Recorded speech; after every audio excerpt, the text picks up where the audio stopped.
Ma mère de 26 ans est décédée quand j'avais 18 ans. Elle était une mère célibataire, et ma seule autre famille était ma tante Maurice. Maurice a refusé de m'accueillir ou de m'aider car elle a dit, « Tu es adulte, tu peux te débrouiller seul. » Le petit ami de Maurice était gentil et m'aidait, mais Maurice lui a finalement interdit de me donner à manger ou des restes car je devais grandir au lieu d'attendre des aides. Heureusement, mon employeur de l'époque m'a aidé à trouver un logement abordable. J'ai eu du mal pendant longtemps, mais heureusement, je ne vis plus d'un salaire à l'autre. La famille de Maurice est actuellement en difficulté, et elle m'a contacté par l'intermédiaire d'une connaissance commune. Le petit ami de Maurice a récemment perdu son emploi pour une raison dont je ne suis pas entièrement sûre. Maurice restait à la maison et ne faisait que quelques travaux occasionnels comme la pâtisserie pour les fêtes de ses amis, donc ils ont vraiment du mal maintenant. Maurice a demandé juste un peu d'argent ou de la nourriture non utilisée dans mon garde-manger pour les aider à subsister. J'ai rappelé Maurice et lui ai dit, « Eh bien, pourquoi demandes-tu des aides? Tu es adulte. Tu peux te débrouiller seul. » Maurice était en colère, mais j'étais tout aussi en colère, car c'est elle qui m'a laissé me débrouiller seule quand j'étais un vulnérable jeune de 18 ans à peine sorti du lycée et venait de perdre ma mère, et maintenant elle veut de l'aide. J'ai envoyé des informations à propos d'une banque alimentaire locale et d'autres ressources au petit ami de Maurice, juste pour lui et mes cousins, mais je n'ai même pas répondu à Maurice après le premier appel téléphonique. La plupart des gens étaient d'accord avec ma réaction envers Maurice, mais plusieurs personnes me disent que j'avais tort et que je punissais les mauvaises personnes, car je sais par expérience qu'il est beaucoup plus difficile d'accéder à ces ressources et que cela prend beaucoup de temps, et le petit ami de Maurice et mon cousin pourraient avoir besoin d'aide immédiatement. Ces personnes m'ont dit qu'en étant la personne la plus mature et en aidant Maurice dans sa période difficile, je pourrais montrer à Maurice à quel point elle avait tort et quelle énorme erreur elle avait commise. Je ne vois pas les choses de cette façon du tout. Je suis désolée pour le petit ami de Maurice et mes cousins, mais si je les aidais, cela récompenserait Maurice pour avoir refusé de m'aider pendant mes propres moments difficiles. Suis-je l'idiot? Pas l'idiot. Parfois, il vaut mieux prendre le haut chemin et être une meilleure personne. Ce n'est pas l'un de ces moments. Tu as donné à ta tante le conseil qu'elle t'a donné quand tu étais un jeune de 18 ans en difficulté. Comment a-t-elle pu te faire ça et dormir la nuit est au-delà de moi? Mais tu lui as au moins donné les noms et les coordonnées des organisations qui peuvent l'aider. C'est plus que ce qu'elle a fait pour toi. Tu ne dois rien à cette personne. La retourne. D'accord. Tante peut trouver un emploi et se débrouiller seule. Et pendant qu'elle cherche, elle peut réfléchir à ce qu'elle a fait. En plus de cela, Oh a 26 ans et n'a pas eu un départ facile dans la vie. Elle n'est probablement pas très riche en ressources supplémentaires et serait bien mieux placée pour économiser le moindre supplément pour sa propre sécurité si elle en a besoin à l'avenir, car sa tante ne l'aiderait pas. Pour être tout à fait juste, il semble que les personnes lui disant de prendre le haut du pavé pourraient aussi participer. Oh a crié à ces gens de donner de l'aide à Maurice. De plus, la tante s'est-elle déjà excusée? Si ce n'est pas le cas, invitez son petit ami et vos cousins à manger chez vous régulièrement. Maurice peut se débrouiller pour sa propre nourriture. Ce serait certainement généreux de votre part d'aider Maurice si vous le pouviez, surtout si elle a des enfants innocents qui souffrent des choix de leurs parents, mais vous n'êtes absolument pas moralement obligé de le faire. Maurice interdit même à son petit ami de vous donner des restes de dîner parce que vous devez grandir au lieu d'attendre les dons, mais sérieusement, même si vous décidez de prendre le haut du pavé et d'aider pour le bien de ses enfants, vous devez rappeler à Maurice ses actions passées. Ne la laissez pas oublier. Sérieusement, on récolte ce que l'on sème. Nous sommes ensemble depuis 12 ans et mariés depuis 9. Nous avons 2 enfants de moins de 3 ans et c'est épuisant. Je suis principalement une mère au foyer avec quelques petits boulots. Il travaille dans le recrutement pour une grande organisation. Nous avons 32 ans et 34 ans. Nous partageons les tâches ménagères, mais je m'occupe principalement du linge. Donc, passons au problème.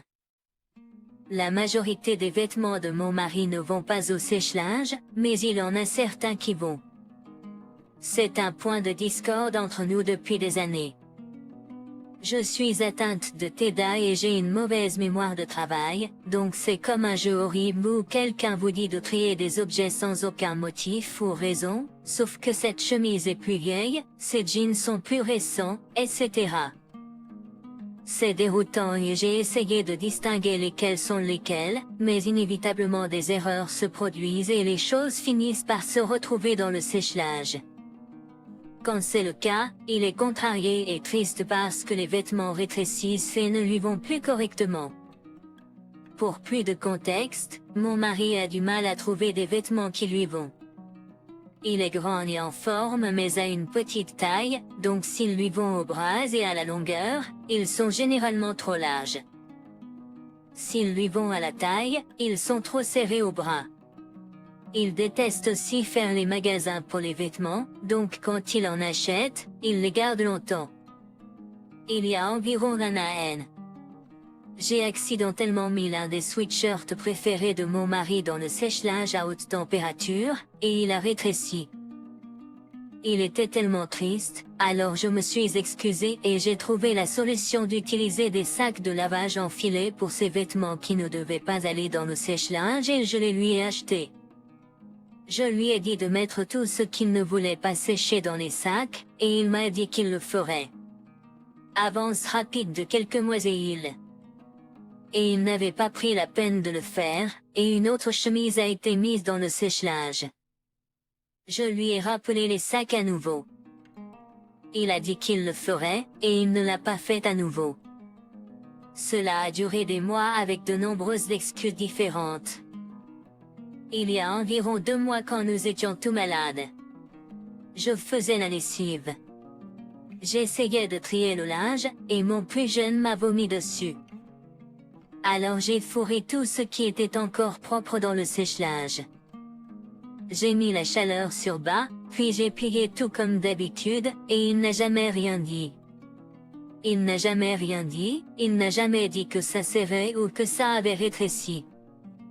J'ai eu l'impression d'avoir échappé à un meurtre, et j'ai supposé que je pourrais simplement continuer à le faire. Avance rapide jusqu'à aujourd'hui, et il a décidé de plier le linge.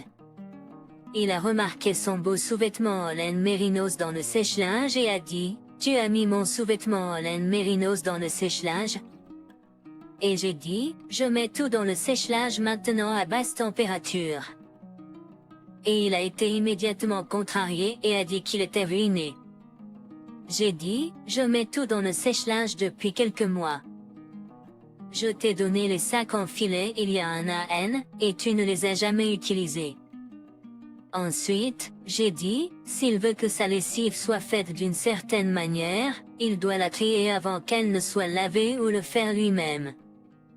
Il n'a eu qu'une réponse sarcastique pour moi, et il m'a clairement fait comprendre qu'il pensait que j'étais l'idiote.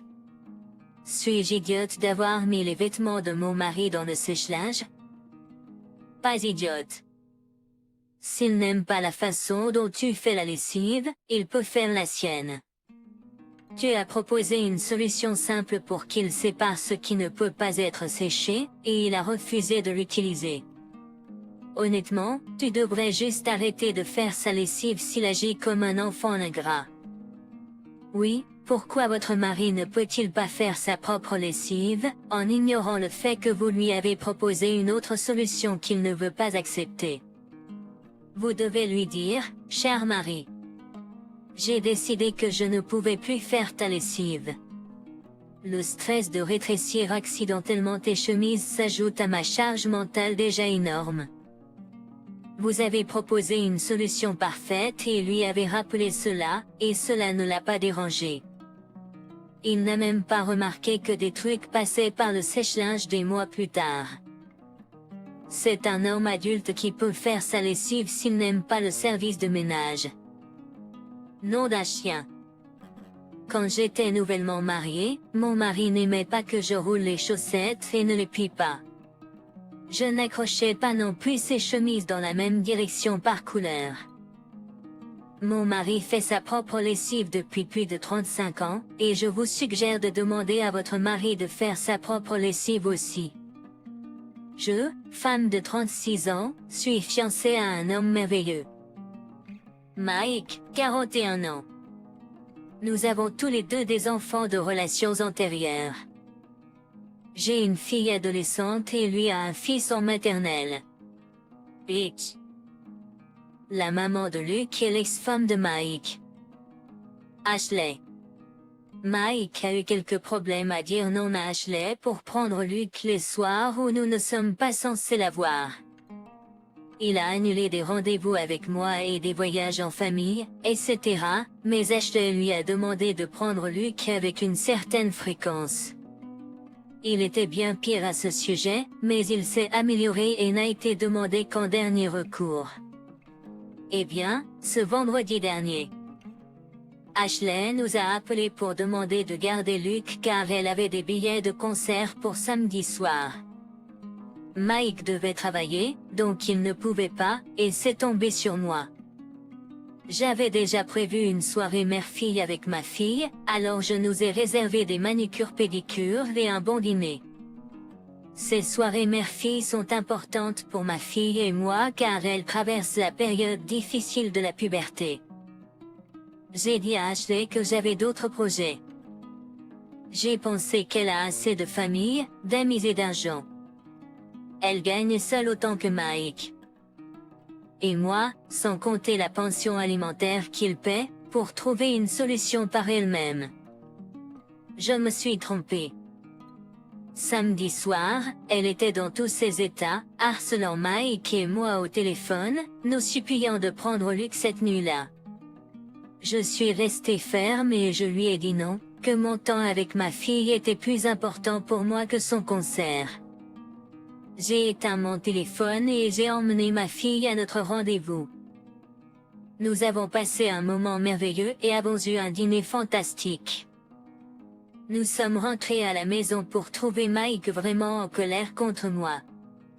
Ashley, ses amis et sa famille avaient passé toute la soirée à l'appeler, à lui crier dessus, à lui dire à quel point j'étais déraisonnable et à quel point j'étais une sorcière pour ne pas avoir gardé Luke et que je serais une mauvaise belle-mère puisque je ne voulais pas le garder. Ensuite, les menaces de garde ont commencé, comment ils enlèveront les week-ends de Mike avec Luke, etc., et il n'a pas pu me joindre puisque j'avais éteint mon téléphone.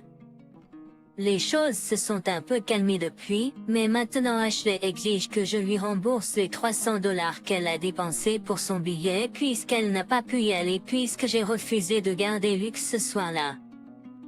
Donc Mike et moi avons économisé de l'argent pour emmener ma fille et Luke en voyage l'année prochaine. Mike me dit juste de lui donner l'argent de cela pour éviter la dispute, mais je ne veux pas.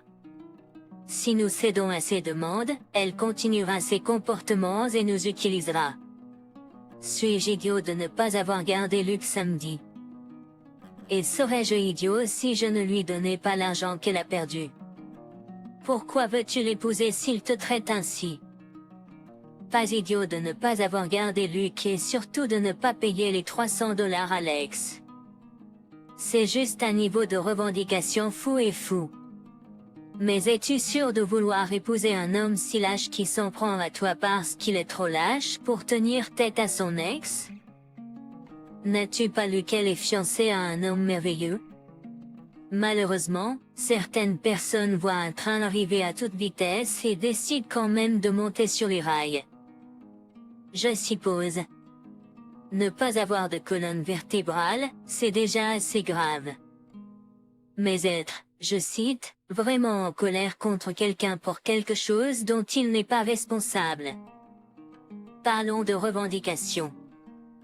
LP, cet homme a besoin de beaucoup de travail avant de s'engager avec lui. Pense à comment il te traite maintenant, et imagine comment il te traitera, toi et ta fille, une fois mariés. Ce sera un gros problème pour ta fille une fois que vous vivrez tous ensemble, et qu'il agira de manière égoïste et revendicative avec ton temps. Ne devrait-elle pas avoir prévu une garde si elle a dépensé autant pour les billets? Encore une fois, plusieurs options, même comme engager une babysitter.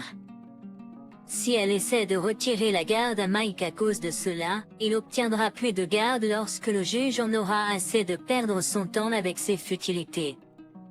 Absolument. Prenez des captures d'écran des messages qui ont été envoyés et emmenez cela au tribunal. Quand le juge en aura assez de perdre son temps avec ses futilités, prenez absolument des captures d'écran des messages qui ont été envoyés et emmenez cela au tribunal. Elle essaie de vous manipuler et de vous faire chanter. Dites-lui de dégager respectueusement et qu'elle aurait dû avoir un plan avant d'acheter les billets. Demandez à chaque membre de la famille et à chaque ami pourquoi ils ne les ont pas pris ou pourquoi ce qu'ils faisaient est plus important que votre fille. Vous devriez emmener votre fiancé pour une consultation juridique car la façon dont tout le monde agit me fait penser qu'il pense probablement que l'enfant pourrait lui être retiré. Ils lui ont probablement fait croire que s'il ne le surveille pas quand on le lui demande, il ne pourra pas obtenir la garde. Donc l'enfant est probablement mieux avec vous qu'environnement de sa mère. J'ai été adopté de Corée quand j'étais tout petit. Mes deux parents adoptifs sont blancs, et ils n'ont jamais essayé de me connecter avec ma culture pendant que je grandissais. Au lieu de cela, ils m'ont élevé en me faisant croire que j'étais blanc comme mes frères et sœurs. Et ce n'est qu'à mon entrée au collège que j'ai réalisé que je n'étais pas blanc. À l'université, j'ai rencontré mon mari, qui est également coréen. Il n'est pas adopté comme moi, mais ses parents ont déménagé aux États-Unis depuis la Corée quand il avait environ 10 ans. Cela étant dit, nous avons récemment eu notre premier enfant, et nous lui avons donné un prénom coréen. Non, nous ne lui avons pas donné un prénom anglais également, car le prénom n'est pas si difficile à prononcer, et je voulais qu'elle ait un prénom de sa culture. Nous avons fait une petite réunion de famille avec ma famille hier pour qu'ils puissent la rencontrer, mais ma mère n'a cessé de mentionner à quel point son prénom est difficile à prononcer. Je lui ai expliqué plusieurs fois comment le dire, et pourtant elle continuait à se tromper, ce qui semblait être fait exprès. Enfin, après la 1000e fois où j'ai corrigé ma mère à propos de son prénom, elle m'a crié dessus en disant que je n'aurais pas dû lui donner un prénom difficile, et que je la préparais à l'échec et à des années de harcèlement. Ils sont partis peu de temps après, mais j'y ai pensé depuis lors. Je ne pense pas que les prénoms étrangers devraient être considérés comme difficiles, et ils ne devraient certainement pas l'être pour votre famille. Je sais que les enfants peuvent être méchants, et le harcèlement est courant quand il s'agit de prénoms, mais je détesterais élever mon enfant en pensant qu'elle doit se changer pour que les autres se sentent à l'aise. Je ne veux pas que mon enfant soit harcelé ou que je la prépare à l'échec, mais j'ai aussi peur qu'elle grandisse de la même manière que moi. Je suis vraiment désolée, mais il est clair que vos parents, ou du moins votre mère, sont mal à l'aise avec votre identité coréenne. C'est pourquoi ils ne vous ont pas enseigné votre culture en grandissant. Mais si votre enfant a un prénom coréen traditionnel, alors l'identité de votre famille, votre différence, ne peut pas être si facilement passée sous silence et cela met mal à l'aise votre mère. Tenez bon. Vous avez le droit de donner à votre enfant un nom qui a du sens pour vous et votre partenaire. S'ils apprennent à dire Tchaïkovski et Michel-Ange ou Dostoïevski, alors ils peuvent apprendre à dire Uzo Hamaka. La mère d'Atri lui a dit cela. Et je pense toujours à cela quand j'entends quelque chose de similaire. Vos parents sont racistes, malheureusement. La manière dont ils refusent d'essayer, rendent toute autre chose difficile, et littéralement vous blanchissent. Pas l'idiot, mais regardez ce que vous dites. C'est votre mère et vous l'aimez. Alors peut-être juste lui rappeler cette vérité, avec amour, du mieux que vous pouvez, calmement et directement à chaque fois qu'elle le fait, et elle finira par s'en rendre compte. Bienvenue dans la gestion des grands-parents. Ils sont largement dressables. Vous êtes idiot. Je ne pense pas que les noms étrangers devraient être considérés comme difficiles. Super. Quel joli sentiment. Dommage que ce ne soit pas la réalité. Honnêtement, cela dépend vraiment de la facilité avec laquelle la plupart des gens aux États-Unis peuvent le prononcer. Relier votre enfant à vos racines avec un nom étranger est une belle idée. Cependant, FYI, votre enfant préférera peut-être simplement s'intégrer autant que possible. Juste parce que vous avez eu l'impression de manquer de vos racines en grandissant ne signifie pas qu'elle ressentira la même chose. Préparez-vous à des frictions entre parents et enfants lol. Je conduis principalement une moto. Mais j'ai une vieille Sunfire que je garde pour faire les courses ou par temps vraiment mauvais. Je faisais mes courses et quelqu'un était garé dans mon allée quand je suis rentré à la maison. Ce n'est vraiment pas si grave pour moi, alors je me suis garé derrière eux et j'ai apporté mes affaires dans la maison. J'ai regardé le match de hockey, puis un ami m'a invité chez lui, et j'ai complètement oublié. Je suis allé dans mon garage qui donne sur mon allée, pas l'allée devant ma maison, et je suis parti sur ma moto. Le lendemain, je suis rentré vers midi. Quand j'ai vérifié mon courrier, j'ai vu des notes dans ma boîte aux lettres et sur ma voiture. J'avais piégé un pauvre gars dans mon allée. Je me sens vraiment mal à ce sujet, alors j'ai déplacé ma voiture dans la rue. Mon voisin est venu me crier dessus pour avoir piégé le petit ami de sa fille dans mon allée. Je me suis excusé et j'ai mentionné que j'étais chez moi depuis près de 4 heures avant de partir, et qu'il aurait pu me demander de bouger à tout moment et je l'aurais fait. Elle a dit qu'elle m'avait vu rentrer chez moi mais ne voulait pas me déranger jusqu'à ce qu'il soit temps pour lui de partir et quand ils sont venus vers 22 heures, je n'étais pas chez moi et ils n'ont pas mon numéro. Je me suis excusé à nouveau mais maintenant je me sens stupide car ils étaient garés sur ma propriété et ils ont choisi d'attendre près de 4 heures. Et si j'étais chez moi mais endormi? Je pense que c'était un geste idiot de piéger la voiture, mais c'était un accident. Ils sont idiots de ne pas avoir demandé à sortir la voiture dès que je suis rentré. Suis-je l'idiot? Réfléchissons à cela. Ils se sont garés sur votre allée sans permission. Ils ne sont pas rentrés chez eux pendant 4 heures alors que vous étiez chez vous.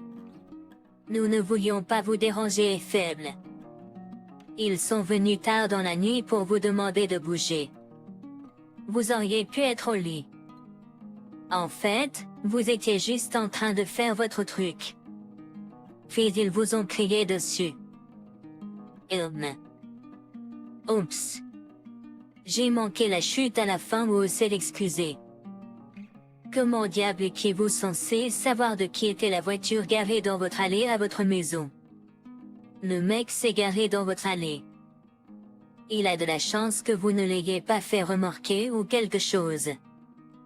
Je n'arrive pas à croire que vous vous soyez excusé pour avoir garé sur votre propre propriété. Vous avez vraiment besoin de suivre des cours d'assertivité. Et vous devez arrêter d'être une personne qui se laisse faire. Pourquoi seriez-vous jamais un idiot de vous garer sur votre propre propriété? Si les gens utilisent vos affaires sans demander, ils ne peuvent absolument pas se plaindre du fait que vous voulez et utilisez effectivement vos propres affaires. Sais-tu que tu aurais même pu faire enlever cette voiture de ta propriété et qu'il aurait dû payer pour cela?